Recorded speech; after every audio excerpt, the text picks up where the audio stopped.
Hello mga kaibigan, nandito naman tayo, another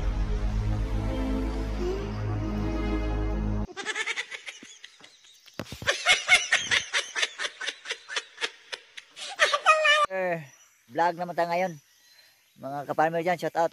So dito tayo sa kaibigan ko ay tutulong naman tayo ng mga harvest ng sili labuyo.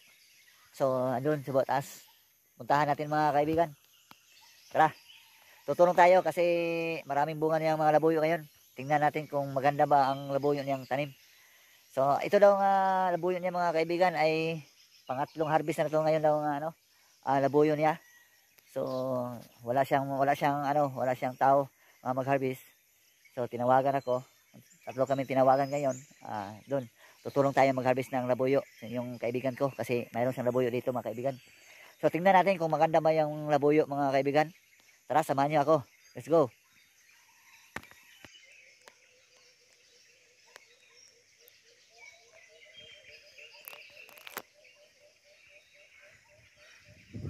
Alright, nandito na tayo sa labuyo sa kaibigan ko mga kaibigan. Nandito pala yung sila. Tingnan natin. Nag-harvest yung mga kasama ko. Yung mga kaibigan ko dito, nag-harvest. Yan. Yan. Uy. Nag-harvest mo? Ano, siling labuyo? Labuyo nga sili. Yan, si Madam, shout out, si Rowena from Davao City. Tingnan nyo ang mga style niya mag-harvest. Naka-sombrero ng yung natives. Natives sorry. Yan. Alright, tingnan natin yung mga kaibigan, tingnan natin yung hinarvest nilang na labuyo. Anong hinarvest niyo dyan? Parang tinatanggal nyo. Yung labuyo namin sirang-sira. Yung labuyo niya mga kaibigan, nabulok. Sirang-sira. Bulok siya, tingnan natin. Nabulok. Anong nangyari sa labuyo nyo? Bakit ganun? Kunti lang harvest nila mga kaibigan, Kawawa naman sa may-ari dito, Nasisira yung nadamage yung mga bunga ng labuyo nila mga kaibigan. Ayan, tingnan natin, Shout out sa mga expert sa mga labuyo o mga farmer. Pwede kayo mag-comment ano nangyari sa labuyo nila. Labuyo sa kaibigan ko. Ano nangyari? Tingnan natin dito, Ano nangyari sa mga labuyo to? Bakit ganun? Tingnan nyo. Tingnan nyo guys, nabulok, Green pa, pero magandang yung dahon. Sakto-sakto ang dahon niya, Good. Pero ang bunga niya, green pa, may damage na mga kaibigan, Parang bulok na talaga. Hindi yata ito nasusunog sa fertilizer. Kasi sabi niyo, gina-spray? Yun pala. So, hindi na iwan kung ano nangyari dito. Iwan namin. Tingnan nyo, parang nasunog, Yan, bulok. Yan, kawawa namang ang bunga to. Dami naman ng bunga, So, tingnan natin dito yung may-ari dito sa gulay.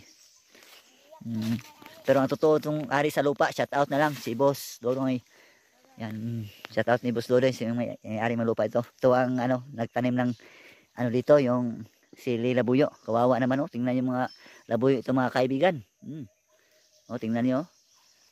Ano ba? Ano nangyari sa labuyo na to? Wala na. Kawawa naman sa labuyo ng kaibigan ko. Andito siya. Alright, nandito yung kaibigan ko. Buddy, kumusta? Kumusta ano nangyari sa tanim mo? Okay lang yapon. Parang damage na, nabulok yung iba. Green pa, Bata-bata pa na, wala na, sira na. Nabulok. Ano nangyari? Anong tingin mo? Ano nangyari to? Bakit? Dahil lang sa ulan. Ulan? Ganun ba? Nalata. Nabulok. Ganun pa, pero palagi umulan dito, So palagi umulan dito sa bundok. Ganito talaga ang bundok mga kaibigan kasi palaging umuulan. Tingnan nyo ng bunga nyo. Damage na, nabulok na talaga yung bunga, parang nasunog, Hindi ito sa fertilizer? Wala man fertilizer. Hindi. Walang fertilizer. Walang spray, So mga kaibigan, wala to ginagamit ng spray. Isang bisis na gina-spray yung pang pawala sa insect. Isang bisis lang. Pero matagal na daw. Pero iwan ko kung ano lang nangyari niya. Naguluhan siya. Kasi ano nangyari niyang tanim niya. Parang ganun, kunti lang yung harvest niya mga kaibigan, Tingnan, Yan, Hindi pa abot ng 1/4 kilo. Kunti lang oh. Pero daming bunga. Ang solusyon ani, Yan oh. So, kawawa naman mga kaibigan oh. sige pre. Oh, tingnan natin yung Ang solusyon ani, ito kasi sabi niya tanggalin din yung mga tuto ba? Hmm. Tanggalin yung mga damage itong mga bulok. Mga ganito nasusunog oh. pwede tanggalin lang lahat ang lahat, Ah, lahat tanggal. ng bunga. Tinatanggal niya lahat daw para Para hindi na yun masirang iba, hindi hmm, na mahawa. hindi yung mahawaan yung ibang bunga mga buddy, mga kaibigan. Mga kaibigan. Para hindi mahawaan. Hindi maano ba yung iba kapag ito ganito mga kaibigan, tanggalin natin to kasi kung hindi ito tanggalin baka susunod na harvest namin ganito wala na to ano tong isa yung mahawaan yung ibang yung bunga. So kailangan tanggalin talaga.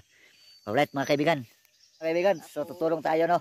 Tutulong tayo mag-harvest mga kaibigan. So ito, kawawa naman yung kaibigan ko kasi yung ano niya yung bunga niya sa sili labuyo, marami to.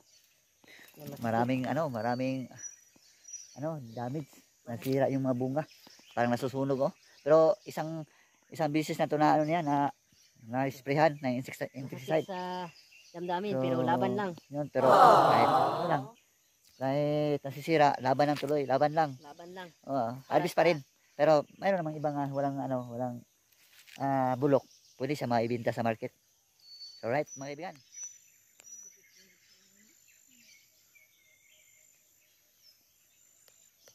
So, what's up mga kaibigan at maraming salamat sa inyong panonood no. So, yun na hanggang doon lang yung video natin mga kaibigan, yung ipakita ko sa inyo yung tanim ni kaibigan ko dito ng siling labuyo no.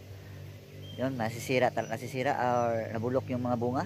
Iwan ko kung ano nangyari sa niya, siling labuyo niya. So, hanap siya ng paraan para mabalik yung bunga. Baka nasira kasi palaging umulan dito sa bundok mga kaibigan. Alam mo na, bundok palaging umulan. So, yun, baka yun ang nasira sa bunga niya. So, what's up mga kaibigan at maraming salamat sa inyong panonood. Kung bago sa channel ko, subscribe ka na. Yeah, like and comment and share para mayroon tayong bagong post dito sa area pa rin sa Kabukiran. Para active kayo sa sunod nating vlog. Salamat kaibigan. Thank you and God bless. Bye.